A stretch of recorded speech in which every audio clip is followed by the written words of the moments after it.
In this next example, we're going to stick with VGG16 as well, and here we're looking at the idea of a heat map. So let's say we get a picture like this picture here, and we're feeding into VGG16, and we have trained VGG16 with ImageNet. So our question is, what we'd like to know is, what was important about this image? This neural network decided that this was an elephant. Well, in fact, for ImageNet, you have to decide whether it's an African elephant or an Indian elephant. I'm not 100% sure looking which it is. I know something to do with the ears, I think. So it correctly decided that this was whichever kind of an elephant. But what about this was most important in making the decision? Was this information down here in the bottom right of the picture, was that important in making the distinction? I hope not, right? I hope it's kind of this part around here, the elephant part, that is making it decide it's an elephant. So this brings to mind perhaps apocryphal story about the Department of Defense, right? And they were going ahead and having an artificial intelligence to try and differentiate between, so take a picture and tell you whether it's a tank or a Jeep, all right? So they trained it with a bunch of tank pictures and a bunch of Jeep pictures, and then they took it out in the field and found it was pretty useless. And the reason for that is all of the Jeep pictures were taken in the desert, and all of the tank pictures were taken in the forest. And so what had actually been learned was the difference between forest and sand, okay? Forest and desert. And so if we could have fed something like this in, right? If we'd fed a Jeep picture in and said, hey, what's important about this picture? And it had not pointed out the Jeep, but instead highlighted the sand, we would know, uh-oh, something is terribly wrong here. So here we would look and we would say, what is having it decide that this is an African elephant? Maybe, actually the grass is important, right? Maybe there's a big difference between grass in Africa and grass in India, you know, where you see African elephants and Indian elephants. But we certainly had better have some elephantness to do here. So the way we can do this is we can actually say, there was this determination that it's an African elephant, right? So basically we fed this into VGG16, and this spit out, right, that it's an African elephant, because we had this big softmax. Which of this is important? Well, why don't we just look at a pixel by pixel basis? So we would like to ask the neural network somehow, is this pixel important in determining this was an African element? And we hope it says kind of no, not really. And we don't know how to do that yet, but that's the idea. We're going to just go through for every single pixel and say, how important is this in determining this was an African element? How important is this? How important is this? How important is this? How important is this? We hope it's high here, low down here, and so on. And then we can go ahead, and once we've determined for every single pixel how important it is, we can then create a heat map based on that importance. So we're really going to try and figure how important is any given pixel. And what we can do then is if we look at this softmax, right, this actually had a bunch of outputs. And one of them said that it's an African elephant.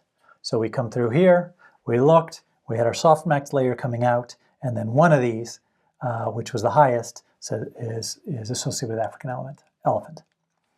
So we can actually look at a loss. So let's look at a partial derivative of this. That is the ith element coming out of the softmax layer. We could just as well have the one going into the softmax layer as well, right?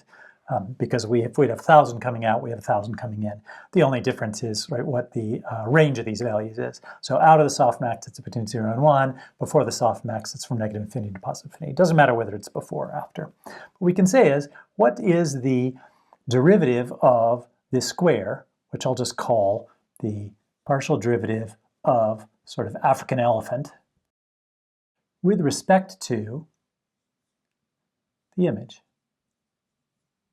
where we're looking, the image is a two-dimensional vector, or actually a three-dimensional vector, right, height by width by RGB. And so we can actually be looking for every single pixel, going ahead and looking and saying, what is the partial derivative? So what does that tell us? Well, what that tells us is how much does the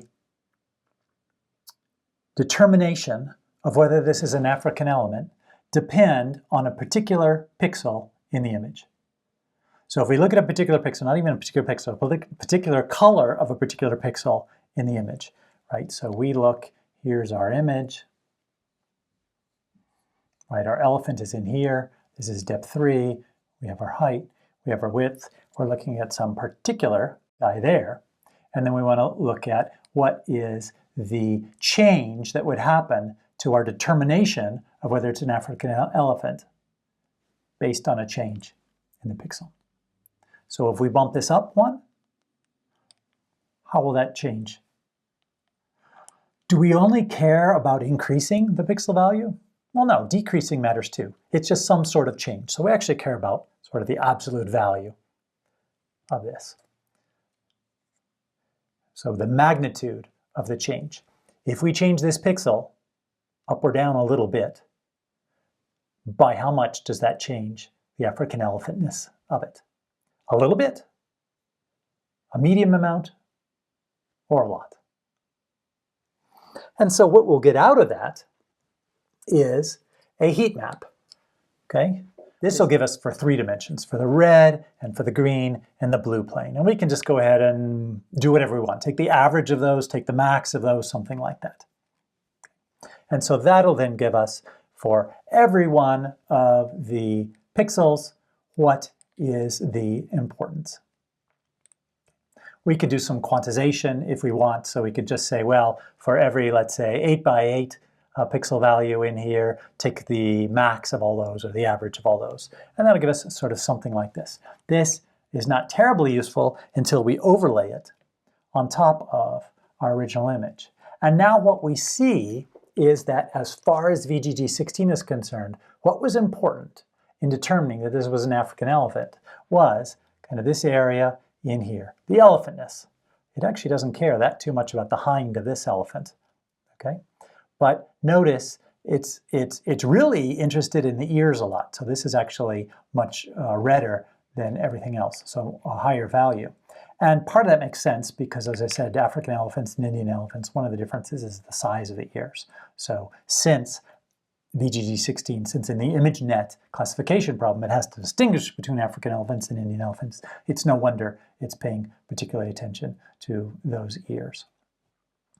Okay? And thank goodness it's not paying a lot of attention to the grass or to the sky or anything else, because if it was, we would figure something's wrong.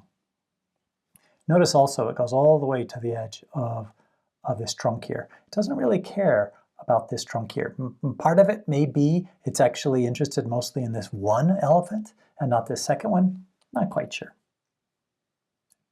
So that is another way in which you can visualize CNNs. You can figure out what is going on or reason about what's going on with a heat map by looking and saying what part of this was important. This could extend to other things, like if you had audio, for example, you can imagine overlaying some sort of information on top of audio, showing where it was important and where it wasn't important. For instance, you could imagine taking the original audio and then increasing the volume for the parts that mattered and decreasing the volume for the parts that didn't matter. Not sure what you were doing with the audio. Maybe you were doing classification, maybe something else. But you could see there what was the important part and what was the not important part.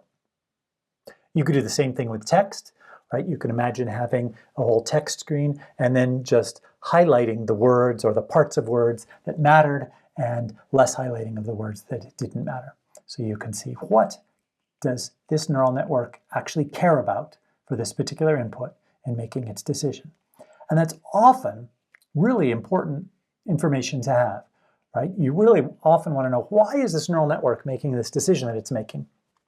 And to the extent it's a complete black box, that's really difficult to work with. Right? This is what's called explainability of a model. But at least here you get some idea of this is what it cared about.